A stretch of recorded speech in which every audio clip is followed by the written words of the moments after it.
ഏവർക്കും ചില്ല എന്ന യൂട്യൂബ് ചാനലിലേക്ക് സ്വാഗതം. ആന്ധ്ര സ്റ്റേറ്റ് ഗവൺമെൻറ്റിൻ്റെ നേതൃത്വത്തിൽ നടക്കുന്ന ഒരു വലിയ കാർഷിക വിപ്ലവത്തെപ്പറ്റി സംസാരിക്കുന്നതിനാണ് ഈ അവസരത്തിൽ ഞാൻ നിങ്ങളുടെ മുമ്പിൽ വന്നിരിക്കുന്നത്. 2025 ആവുമ്പോഴേക്കും ആന്ധ്രയിലെ മുഴുവൻ കൃഷിഭൂമിയും വിഷരഹിതമാക്കുന്നതിന്, രാസവളങ്ങളും കീടനാശിനികളും ഇല്ലാത്ത ഭൂമിയാക്കുന്നതിനും ജനത്തിന് ശുദ്ധമായ ഭക്ഷണം കൊടുക്കുന്നതിനുമുള്ള ഒരു സംരംഭമാണ് റൈത്തു സാധികാര സമസ്ത എന്ന പേരിൽ, അതിൻ്റെ ഇംഗ്ലീഷ് പറയുകയാണെങ്കിൽ നാച്ചുറൽ ഫാമിംഗ് ബോർഡ് എന്ന പേരിൽ ഒരു ബോർഡ് ഉണ്ടാക്കി ആന്ധ്ര സംസ്ഥാന ഗവൺമെൻറ് മുന്നോട്ട് പോയിക്കൊണ്ടിരിക്കുന്നു. അതിൻ്റെ ചുമതല വഹിക്കുന്നത് Shri T Vijayakumar IAS, retired chief secretary of Andhra. അദ്ദേഹമാണ് അതിൻ്റെ സ്പെഷ്യൽ ചീഫ് സെക്രട്ടറി. ആന്ധ്രയിൽ നടത്തിക്കൊണ്ടിരിക്കുന്ന ഈ വലിയ വിപ്ലവത്തെപ്പറ്റി അദ്ദേഹം കേരളത്തിലെ കർഷകരോടും പൊതുസമൂഹത്തോടും ഈ വരുന്ന ജൂലൈ 6-ാം തീയതി ശനിയാഴ്ച വൈകിട്ട് 4 മണി മുതൽ 6 മണി വരെ സംവദിക്കുന്നതാണ്. അവിടെ നടക്കുന്ന മുഴുവൻ വിപ്ലവത്തിൻ്റെയും മുഴുവൻ വശങ്ങളും അദ്ദേഹം വിശദീകരിക്കുന്നതാണ്, സംശയങ്ങൾക്ക് മറുപടി കൊടുക്കുന്നതുമാണ്. ഇതിനായി 1000 പേർക്ക് ജോയിൻ ചെയ്യാവുന്ന ഒരു സൂം മീറ്റിംഗ് സ്റ്റേജാണ് അറേഞ്ച് ചെയ്തിരിക്കുന്നത്.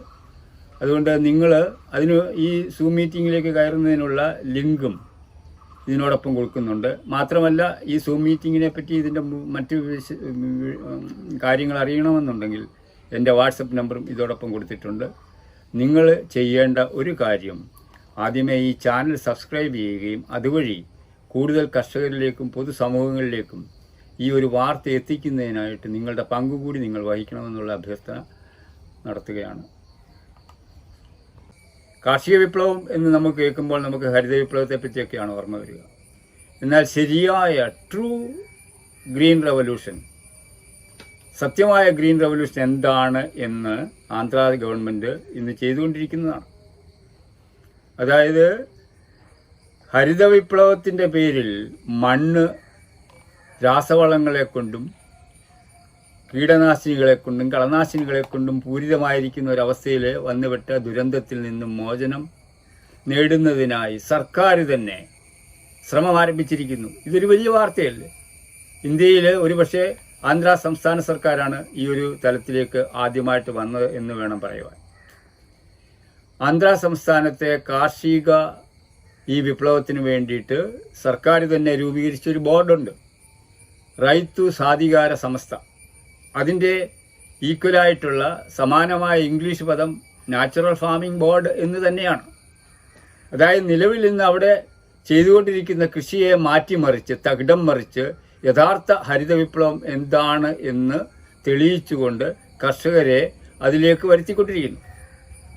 അവരുടെ ഒരു ടാർഗറ്റ് എന്ന് പറയുന്നത് 2025 ആവുമ്പോഴേക്കും ആന്ധ്ര സ്റ്റേറ്റിൻ്റെ 85 ലക്ഷം ഹെക്ടർ ഭൂമിയും രാസവള കളകീടനാശിനി രഹിത കൃഷിയിടമാക്കി മാറ്റുക എന്നുള്ളതാണ്.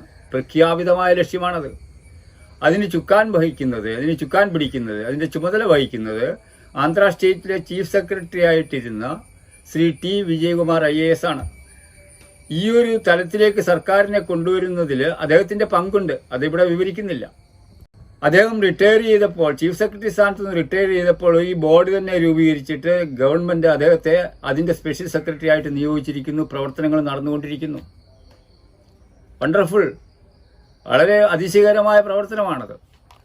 മാത്രമല്ല, ഈ രീതിയിൽ ഉൽപ്പാദിപ്പിക്കപ്പെടുന്ന ശുദ്ധമായ ഭക്ഷ്യ വസ്തുക്കളെ അല്ലെ കാർഷിക ഉൽപ്പന്നങ്ങളെ ഇന്ത്യയിൽ ആര് ചോദിച്ചാലും അവരുടെ കൈകളിൽ എത്തിക്കുന്നതിന് വേണ്ടിയിട്ട് പ്രത്യേക സംവിധാനം, ഒരു പ്രോജക്റ്റ് തന്നെ ഉണ്ടാക്കിയിട്ടുണ്ട്. ഫുഡ് ബാസ്ക്കറ്റ് എന്നാണ് ആ പ്രോജക്റ്റിൻ്റെ പേര്. എവിടെയും കിട്ടും. ഇതൊരു വലിയ വാർത്തയല്ലേ? ഇതിലേക്ക് ഈ സർക്കാരിനെ പ്രേരിപ്പിച്ചതിൻ്റെ കാരണം 2000 മുതൽ 2013 വരെയുള്ള കാലയളവിൽ ഭാരതത്തിൽ, ഇന്ത്യയിലുണ്ടായ കർഷക ആത്മഹത്യയാണ്. 3 ലക്ഷത്തിലധികം കർഷകരാണ് ആത്മഹത്യ ചെയ്തത്. അതിൽ തന്നെ ആന്ധ്ര സ്റ്റേറ്റിലായിരുന്നു ഏറ്റവും കൂടുതൽ ആത്മഹത്യ ഉണ്ടായത്, കർഷക ആത്മഹത്യ. അപ്പോൾ അതാണ് ഈ സർക്കാരിനെ ഇതിന് പ്രേരിപ്പിച്ചതെന്ന് വേണം പറയുവാൻ. അപ്പോൾ രാസവളങ്ങളും കീടനാശിനികളും ഇല്ലാതെ കൃഷി ചെയ്തപ്പോൾ ആത്മഹത്യയുടെ കുറവ് അവിടെ അനുഭവപ്പെട്ടു. ഈ മീറ്റിങ്ങിലേക്ക് കടന്നു വരുവാൻ താല്പര്യമുള്ള ആർക്കും കടന്നു വരാം. അതിനാവശ്യമായിട്ടുള്ള ലിങ്കും മറ്റും ഇതിൻ്റെ ഡിസ്ക്രിപ്ഷൻ ബോക്സിൽ ഇട്ടിട്ടുണ്ട്. ഈ മീറ്റിങ്ങിനെ പറ്റി കൂടുതൽ എന്തെങ്കിലും നിങ്ങൾക്ക് അറിയണമെന്നുണ്ടെങ്കിൽ എൻ്റെ വാട്സപ്പ് നമ്പറും അവിടെ കൊടുത്തിട്ടുണ്ടാവും. ഈ ഒരു അവസരം നമ്മൾ ശരിക്കും വിനിയോഗിക്കണമെന്ന് ഇവിടുത്തെ പൊതുസമൂഹത്തോടും പ്രത്യേകിച്ചും കർഷക സുഹൃത്തുക്കളോടും അഭ്യർത്ഥിക്കുകയാണ്. നമസ്കാരം.